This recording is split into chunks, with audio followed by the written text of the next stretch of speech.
Boat flash edition smart watch. കുറ്റങ്ങളും കുറവുകളും, ഗുണങ്ങളും ദോഷങ്ങളും.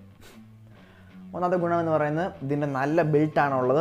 നമുക്ക് അത്യാവശ്യം പോറലുകൾ വന്നാലും അല്ലെങ്കിൽ അത്യാവശ്യം അവരുടെ കൊണ്ട് ഉരഞ്ഞാലും ഇതിനകത്ത് യാതൊരു വിധത്തിലുള്ള പോറലുകളും വരുന്നില്ല. ഇപ്പോൾ 2-3 പോയി തട്ടി ഇതുവരെ പോറലുകളൊന്നും തന്നെ വന്നിട്ടില്ല. സ്ട്രാപ്പും കൊള്ളാം. നല്ല നല്ല വാച്ച് ഫേസുകൾ, അപ്ഡേറ്റഡ് ആയിക്കൊണ്ടിരിക്കുന്ന ക്ലൗഡ് വാച്ച് ഫേസുകൾ നമുക്ക് ബോട്ടിൻ്റെ ആപ്ലിക്കേഷനകത്ത് അവൈലബിൾ ആണ്. അതുപോലെ തന്നെ നല്ല കണക്ടിവിറ്റി ഉണ്ട്, പെട്ടെന്ന് തന്നെ കണക്റ്റ് ആവുന്നുണ്ട്. അതുപോലെ തന്നെ ബാറ്ററി ലൈഫും നല്ലതാണ്. കുറവുകൾ, ഇതിൻ്റെ ഡിസ്പ്ലേ ഇതിനൊരു കുറവാണ്. അതുപോലെ തന്നെ നമ്മുടെ കയ്യിൽ കെട്ടാതെ തന്നെ ഇത് ഹാർട്ട് റേറ്റ് മോണിറ്റർ ചെയ്യും.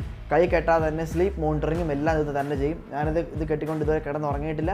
ഇത് ഞാൻ ഫുൾ ടൈം കൈ കെട്ടാറില്ല. എന്നാലും ദിവസം മുഴുവനുള്ള ഹാർട്ട് റേറ്റ് മോണിറ്ററിങ്ങും ദിവസം മുഴുവനുള്ള സ്ലീപ്പ് മോണിറ്ററിങ്ങും ഇതിനകത്ത് കാണിക്കുന്നുണ്ട്. ഇതിൻ്റെ അതൊന്നും ശരിയല്ല. അപ്പോൾ ഇതൊക്കെയാണ് ബോട്ട് ഫ്ലാഷ് വാച്ച് എഡിഷൻ്റെ എൻ്റെ 2 മാസത്തെ അല്ലെങ്കിൽ 1 മാസത്തെ റിവ്യൂ. 1 മാസം ആയില്ലെന്ന് തോന്നുന്നു. 1 മാസം ഉപയോഗിച്ചതിന് ശേഷമുള്ള എൻ്റെ ഒരു